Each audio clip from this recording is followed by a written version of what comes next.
Al-Imam Nawawi membolehkan bid'ah hasanah. Al-Imam Al-Iz bin Abdissalam juga membolehkan bid'ah hasanah. Al-Imam Syafi'i juga membolehkan bid'ah hasanah. Tetapi bid'ah hasanah yang dimaksud oleh mereka, para imam, bukan yang dimaksud oleh masyarakat umum. Yang dimaksud dengan bid'ah hasanah oleh mereka adalah sarana-sarana. Contohnya apa? Makanya saya akan bacakan di sini perkataan Al-Iz bin Abdissalam tentang yang dimaksud oleh bid'ah hasanah oleh beliau. Al-Iz bin Abdissalam ini ulama besar mazhab Syafi'iyah yang dinukil perkataannya oleh Imam Nawawi sehingga mengatakan bahwasanya bid'ah terbagi menjadi 5. Dia mengatakan bid'ah terbagi menjadi 5. Dan sebelum saya membacakan perkataan beliau, saya ingin jelaskan yang dimaksud dengan bid'ah hasanah oleh para ulama Syafi'iyah adalah hal-hal yang berkaitan dengan sarana, bukan ritual. Contohnya mereka mengatakan di antara bid'ah hasanah, bid'ah yang wajib atau bid'ah yang mustahab, contohnya bikin jembatan, contohnya bikin pondok. Bikin pondok ada enggak di zaman Nabi? Pondok ada enggak di zaman Nabi? Enggak ada. Di zaman Nabi orang belajar di masjid, enggak ada pondok. Tetapi di zaman sekarang dibuat pondok. Pondok itu bukan ritual ibadah, tapi pondok itu sarana untuk bisa belajar agama. Kemudian contohnya mereka mengatakan ilmu nahwu dan sharaf, ilmu bahasa Arab. Di zaman Nabi tidak ada namanya ilmu nahwu dan sharaf. Kenapa? Karena para sahabat semuanya bisa bahasa Arab. Yang butuh dengan ilmu nahwu dan sharaf adalah kita-kita ini yang bahlul tidak tahu bahasa Arab. Makanya harus belajar ilmu nahwu dan sharaf. Ini tidak ada di zaman Nabi, namun ada di zaman sekarang, dan ini bukan ritual, tapi dia merupakan sarana untuk bisa memahami bahasa Arab. Contohnya lagi ilmu jarh wa ta'dil. Ilmu jarh wa ta'dil adalah ilmu untuk mempelajari dan mengetahui kredibilitas para perawi hadis. Hadis diriwayatkan oleh para perawi. Kita harus tahu bagaimana kredibilitas para perawi ini. Bisa enggak diambil periwayatannya atau tidak? Di zaman Nabi ilmu ini tidak ada. Kenapa? Karena para sahabat langsung meriwayatkan hadis dari Nabi, tidak melalui perantara perawi. Di zaman sekarang butuh, karena dari sahabat sampai kepada kita banyak perawinya, maka butuh namanya ilmu jarh wa ta'dil. Ilmu ini dinamakan dengan bid'ah yang wajib menurut sebagian ulama. Kita bilang ini yang dimaksud oleh para ulama dengan bid'ah hasanah adalah masalah sarana. Contohnya apa? Mikrofon, ini juga bid'ah, tapi dia sarana. Contohnya mereka mengatakan bid'ah hasanah adalah pengumpulan Al-Quran. Di zaman Nabi tidak ada pengumpulan Al-Quran, tetapi Al-Quran ditulis dalam lembaran-lembaran yang terpisah-pisah. Di zaman Abu Bakar ada ide untuk mengumpulkan Al-Quran lembaran-lembaran tersebut, dan ini disebut dengan bid'ah hasanah karena di zaman Nabi tidak ada. Tetapi pada hakikatnya dia bukan ritual ibadah, tetapi dia sarana untuk mempelajari Al-Quran. Maka butuh lembaran-lembaran tersebut dikumpulkan. Karena yang disebut dengan bid'ah hasanah oleh sebagian ulama adalah masalah sarana-sarana, bukan ritual. Kalau ritual seperti tadi, solat raghaib, solat malam nisfu Sya'ban, tambahan wa barakatuh, mengangkat jenazah sambil berzikir, ini diingkari oleh Imam Nawawi, disebut dengan bid'ah yang mungkar. Sebagian orang-orang Indonesia tatkala melihat ternyata sebagian ulama Syafi'iyah membolehkan bid'ah hasanah, mereka salah paham. Mereka menyangka bid'ah hasanah yang dimaksud kreasi sebebas-bebasnya. Padahal tidak, yang dimaksud dengan bid'ah hasanah adalah masalah sarana dan sarana, bukan membuat ritual ibadah yang baru. Ya. Karenanya lihat, tatkala Imam Al-Iz bin Abdissalam mengatakan bid'ah terbagi menjadi bid'ah yang wajib, bid'ah yang haram, bid'ah yang mandub, dan bid'ah yang makruh, dan bid'ah yang mubah. Jadi bid'ah ada berapa? Wajib, mustahab, kemudian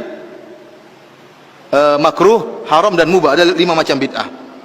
Kemudian beliau menyatakan ada beberapa contoh bid'ah yang wajib, kata beliau. Yang pertama, berkecimpung dalam ilmu nahwu, yang dengan ilmu tersebut dipahami perkataan Allah dan perkataan Rasulullah. Hal ini hukumnya wajib. Menjaga syariat tidak mungkin kecuali dengan ilmu nahwu. Contoh kedua adalah menjaga kata-kata yang asing, yang gharib. Jadi di zaman Nabi tidak ada penulisan kata-kata gharib. Jadi ada bahasa Arab, bahasa yang luas, dan Nabi dan para sahabat mengerti bahasa Arab dengan detail. Kemudian berlanjut dengan berjalan waktu, sebagian ulama pengetahuan tentang bahasa Arab berkurang. Oleh karenanya bahasa Arab yang susah-susah harus ditulis, dikumpulkan supaya orang tidak lupa. Pengumpulan tulisan bahasa Arab yang susah ini dianggap bid'ah yang wajib oleh Al-Iz bin Abdissalam. Ini ritual ibadah atau bukan? Bukan, dia bukan ritual, tapi hanyalah sarana untuk menjaga syariat. Contoh ketiga, bid'ah yang wajib adalah penulisan usul fikih. Usul fikih juga tidak ada di zaman Nabi, tetapi dia bukan ritual ibadah. Ilmu usul fikih adalah ilmu untuk mempelajari penunjukan bahasa-bahasa Arab. Di zaman Nabi tidak perlu, karena para sahabat sudah ngerti bahasa Arab dan penunjukan bahasa Arab tersebut. Ini ilmu bukan ritual ibadah, bukan suatu ritual, tetapi sarana untuk bisa mempelajari agama. Dia sebutkan juga di antara contoh bid'ah yang mustahab, di antaranya pembuatan ar-rabat dan sekolah-sekolah, buat pondok, sekolah-sekolah, ini bid'ah hasanah. Bid'ah yang mustahab. Dari sini ikhwani fillah wa akhwati fiddin azanillahu iyyakum, kita paham ternyata meskipun sebagian ulama Syafi'iyah membolehkan adanya bid'ah hasanah, namun bid'ah hasanah yang mereka maksudkan tidak sebagaimana yang dipahami oleh banyak orang, sehingga mereka menyangka boleh berbuat kreasi dalam ibadah sebanyak-banyaknya. Ini tidak dibenarkan, ya. Yang dimaksud bid'ah hasanah oleh mereka hanyalah, ya, perkara-perkara yang berkaitan dengan sarana dan bukan ritual ibadah. Karena kalau kita membuka bab ini, setiap orang boleh bikin ritual agama, maka akan banyak kelompok-kelompok yang aneh-aneh. Akan banyak kelompok yang aneh-aneh. Ada yang berzikir dengan menggerakkan kepalanya, la ilaha illallah, ya, seperti itu apa?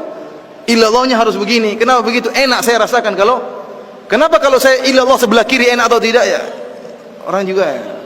Oleh karena saya katakan bid'ah hasanah semuanya relatif, tidak ada yang absolut. Beda dengan syariat. Kalau syariat Islam, solat berjamaah semua sepakat itu baik, bersedekah semuanya sepakat itu baik, solat malam semuanya sepakat itu baik. Tetapi bid'ah hasanah pasti ada khilaf.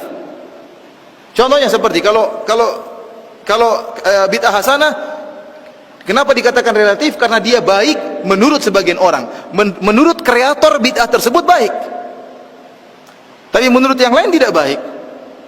Contohnya orang-orang Syiah tatkala berbuat bid'ah memukul-mukul tubuh mereka tatkala 10 Muharram hari Asyura. Kita bilang itu perbuatan buruk, tapi kata mereka orang Syiah ini baik. Dengan saya memukulkan diri saya, mengeluarkan darah, saya ingat bagaimana perjuangan Hussein, menambah iman saya. Nah, sekarang repot, kita mau larang bagaimana? Kita bilang nggak baik, menurut dia baik. Dan kita punya kaidah sama-sama boleh bikin kreasi. Kalau kita punya kaidah boleh berbuat kreasi sebebas-bebasnya, maka kita tidak akan bisa mengingkari siapapun dalam berbuat bid'ah. Kalau tadi ada yang bilang la ilaha illallah gini, kita bilang kenapa kamu zikirnya kayak gitu? Kan susah kalau di kamar bisa kejedut kepalanya. Dia bilang ini enak kalau saya, illallahnya enak digoyangkan. Berarti kalau saya illallah belok kiri boleh enggak? Kalau ke belakang illallah enak enggak, ya? Seperti itu, ya. Akhirnya orang bebas saja mau berzikir. Mau bikin zikir apapun, bikin ibadah apapun enak. Oleh karena kita bilang suatu yang hasanah bid'ah itu pasti relatif. Namun anehnya masing-masing merasa itu yang baik dan memburukan yang lainnya. Sekarang ada banyak 5 pelaku bid'ah misalnya. Ada thariqah misalnya, thariqah Rifaiyah, ada thariqah Tijaniyah, ada thariqah Naqsyabandiyah. Masing-masing punya bid'ah khusus. Masing-masing punya bid'ah khusus. Masing-masing punya salawat khusus. Masing-masing punya cara ibadah khusus. Yang satu menganggap dia yang terbaik, yang lain kurang baik, yang lain juga demikian. Masing-masing merasa terbaik. Itulah akibat dari bid'ah. Padahal ikhwani fillah azanillahu wa iyyakum, kalau boleh bebas berbuat bid'ah, boleh berkreasi dalam ibadah, maka saya punya ide untuk berkreasi. Ide saya untuk berkreasi, saya punya ide yang sangat indah.